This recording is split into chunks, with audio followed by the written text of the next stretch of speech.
Hey, what's up everyone, and welcome back to VC Football. I don't know why I spun, I don't know, I thought it would be fun, so. But in today's video, we will be analyzing the game between Levante and Barcelona, so let's not waste any time and get right into it.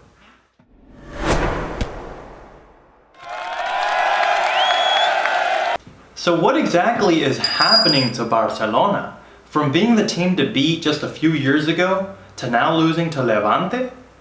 In fact, this is their third defeat this season. For comparison, Barcelona lost 3 times last season, but that was throughout the full 38 matches played.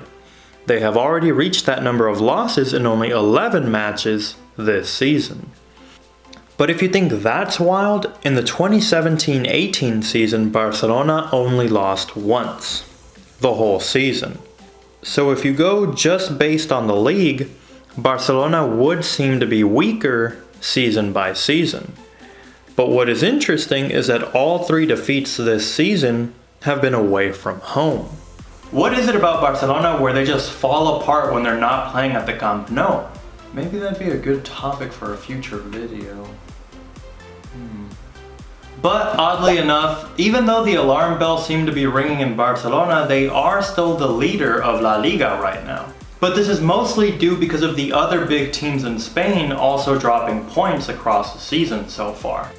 It was definitely a weird weekend to say the least. Atletico Madrid tied against Sevilla, Real Madrid tied against Real Betis, and Granada had the opportunity to take the top spot but lost 2-1 against Real Sociedad. It is definitely a close race this year though, with the top 13 teams separated by only 5 points. Now that we have some background info on what's happening in La Liga as a whole, let's go ahead and have a look at what happened when Levante hosted the current champs, and have a look at the game's stats.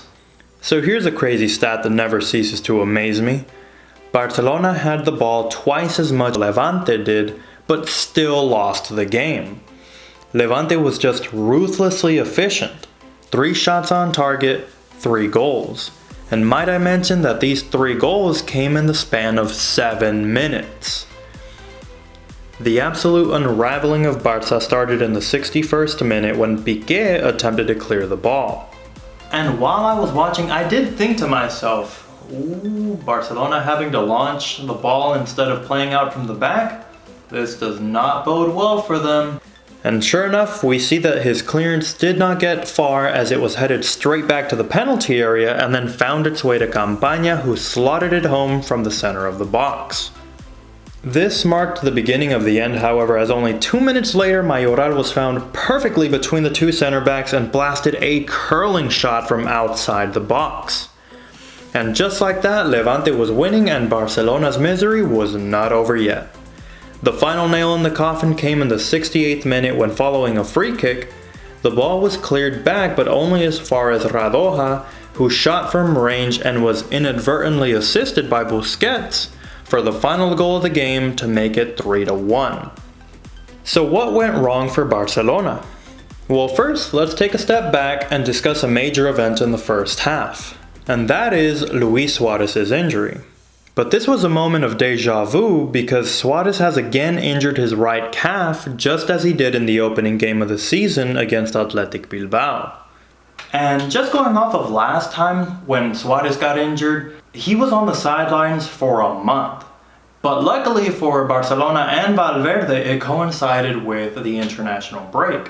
But this time around, I'm sure Valverde is going to miss El Pistolero and will have to turn to his newest signing for goals. Of course, I'm speaking about Griezmann, although he has been a ghost the past couple of seasons, and I would go as far as to say that he's another problem for Barcelona at the moment.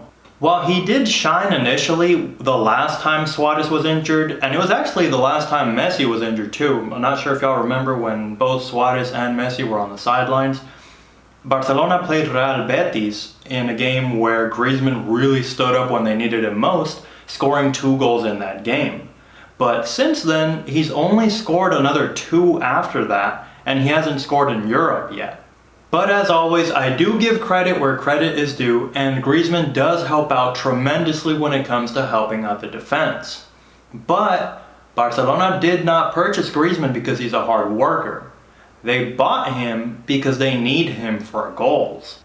And especially now that Suarez is going to be on the sidelines with more and more injuries. But was Griezmann doomed from the start when he joined Barcelona? Let's have a little history lesson here regarding Barcelona and their forwards the past couple of years. Since the summer of 2017, Barcelona has shelled out nearly 450 million euros on forward. And this is including some huge names like Coutinho, Dembele, Deulofeu, Malcolm, and the aforementioned Griezmann.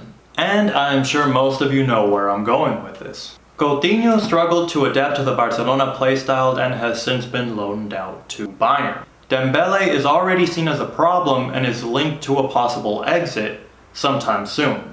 Deulofeu was sold permanently to Watford this past summer, and Malcolm is currently playing with Zenit St. Petersburg. So all of that money for Barcelona to be back at square one. And it's becoming blatantly obvious that Griezmann has to adapt soon before he becomes one of the could-have-beens alongside Messi, just as we've seen from this list. But I mentioned this in a prior video and I will say it again here. Griezmann does not play his best football on the left wing. What Valverde should do, in my humble opinion, is play 4-4-2 diamond, but with my point being that he needs to play Griezmann up front alongside Messi. This is where Griezmann truly excels, but hey, I guess Valverde knows what he's doing. I mean, right? Right? And last but not least, Barcelona still has a Messi dependence. It has been obvious for the past couple of years now that the team just looks to get him the ball so he can make something happen for them. But this lack of owning up to responsibility is starting to wear on the team, and especially Messi, who sometimes seems as if he is just done at times. With Messi nearing the tail end of his career, Barca needs to get their transfers right, or the post-Messi era will come very abruptly and painfully, as it seems the writing is already on the wall. So there we have it, guys. Thank you to everybody who's made it until the end of the video as always.